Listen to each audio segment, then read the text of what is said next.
Fabrice Almeida, merci Bonjour. d'avoir accepté l'invitation de Télématin. Alors samedi 24 juin, le chef de la milice Wagner, Evgeny Prigojine, a lancé ses troupes à l'assaut de Moscou avant de finalement renoncer un petit peu plus tard dans la soirée. Depuis des mois, il ne cachait pas son agacement contre le commandement militaire russe, sa bureaucratie et aussi le manque de matériel de guerre. Est-ce qu'à votre avis, c'est véritablement une journée historique que nous avons vécue samedi dernier ? C'est clairement une journée qui restera dans l'histoire. C'est un changement incroyable, même de la perspective qu'on pouvait avoir de Poutine. On avait une vision du régime russe solide, monolithique. On avait l'impression qu'il y avait un bloc. Et là, tout d'un coup, on se rend compte qu'il y a une énorme fissure, qu'il y a un des membres de ce groupe dirigeant, parce que Prigojine était très proche de Poutine.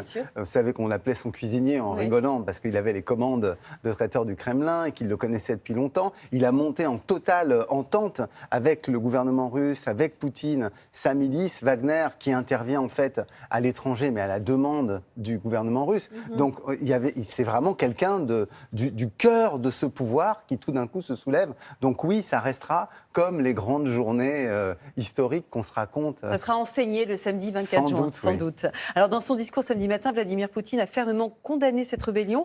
Il a même parlé de coups de poignard dans le dos. Il a parlé également de trahison. Je voudrais qu'on revienne sur cette expression coup de poignard dans le dos. Ça signifie quoi exactement ? Alors c'est un discours important. C'est la dernière vraie prise de parole qu'on ait de Poutine. Donc on est encore là-dessus. Et donc il renvoie à deux choses. Il renvoie à 1917. 1917, vous vous souvenez, la Russie est en guerre. L'Allemagne mène sa contre-offensive. Comme aujourd'hui, l'Ukraine mène sa contre-offensive. Et au mois de janvier, les troupes commencent à mal fonctionner. Il y a des petits comités de soldats qui se créent, des soviets.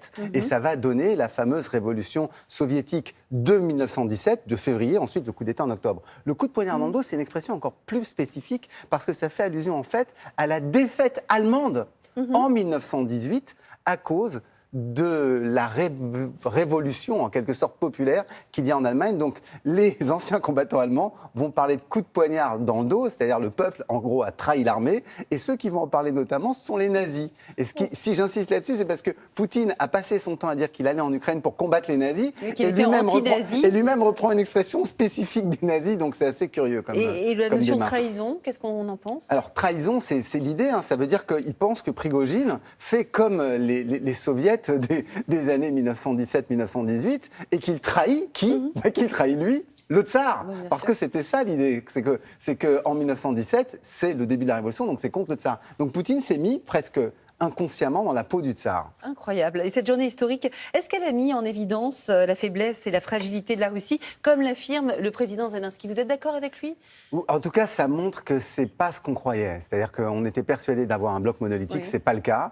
On était persuadé qu'il y avait une capacité d'intervention très très rapide et de répression très très rapide, c'est pas le cas. Mais on n'a pas toutes les informations. C'est-à-dire qu'il est possible que Poutine lui-même n'ait pas voulu opposer des forces trop massives immédiatement avant que ça se rapproche vraiment de Moscou, pour éviter justement qu'il y ait un bain de sang, parce qu'il pensait pouvoir négocier.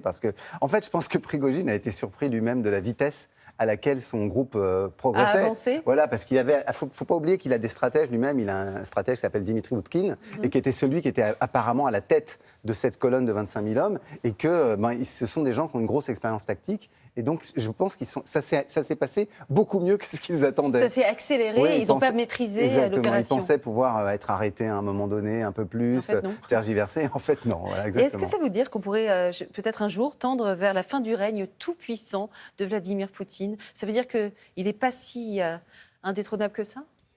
Personne n'est indétrônable en Russie, il faut quand même le dire. On a vécu avec l'image du bloc soviétique pendant 70 ans, et puis un jour, le mur de Berlin s'écroule. En 1991, il y a cette tentative de coup d'État de Yanayev qui essaye de prendre le pouvoir. Il y a déjà eu des soulèvements populaires. Oui, il y a eu beaucoup de rébellions armées. Il y en a eu depuis le XVIIIe siècle, depuis Catherine II. Il y avait déjà la révolte de Pougatchev avec ses Cosaques. Mais là, on peut dire que depuis l'Union soviétique, en fait, à chaque fois, on a l'impression que c'est ultra solide et on se rend compte que ça peut tomber. Et en 91, Gorbatchev tombe d'un coup, l'Union soviétique implose et on se retrouve avec la Fédération de Russie, avec Boris Eltsine, qui va être plus tard le mentor de Vladimir Poutine. Ça veut dire, si je vous suis, que tous ces soulèvements militaires dont on parle et qui se sont produits en Russie aboutissent à un changement politique majeur à chaque fois ? Soit ils sont réprimés et là on rentre dans la mécanique des purges, c'est ce que Staline a fait, beaucoup de purges. C'est ce que Poutine a fait, on l'oublie, hein, mais Poutine a purgé plusieurs fois l'armée. Il a purgé pendant la guerre de Tchétchénie,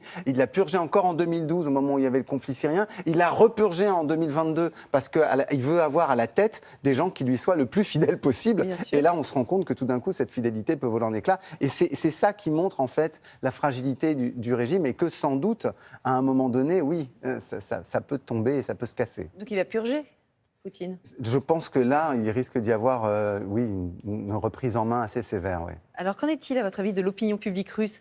Qu'est-ce que peut penser le peuple russe de tout ça? Parce qu'on n'entend pas évidemment de voix qui s'élèvent contre le pouvoir, comme Alors, ce qui est d'habitude. très frappant, c'est que dans la progression du groupe Wagner, ils ont été plutôt accueillis. Alors, ce n'était pas des masses de gens qui se précipitaient pour leur offrir des bouquets de fleurs, mais il y avait quand même des contacts de la population plutôt positifs. Donc, on peut penser que dans ce système où il y a une répression très forte des opposants, il ne faut pas l'oublier, un simple enfant qui disait « il ne faut pas faire la guerre en Ukraine » se fait arrêter, mettre en prison. Donc, on est dans ce système-là. Donc, on a très peur de la répression. Et malgré tout, il y a quelques personnes qui ont accueilli positivement. Donc on peut penser que... C'est déjà un acte de résistance de faire ça? Oui, et ça montre qu'il y a quand même un fort mécontentement et une inquiétude par rapport à cette guerre qui se mène et dont on voit qu'on a du mal à fournir quand même en hommes. Ils ont du mal à avoir la levée. Hein. Ce n'est pas la levée en masse, ce n'est pas le patriotisme spontané qui d'un coup fonctionne. Donc oui, on peut voir qu'il y a un petit écart entre le patriotisme par rapport à la guerre et le regard sur le gouvernement. Eh bien, écoutez, merci beaucoup pour votre éclairage, Fabrice Delmeda. Et merci d'avoir accepté notre invitation. Merci Julia. Merci à vous. C'est presque aussi de l'histoire. Personne n'a oublié cette chanson.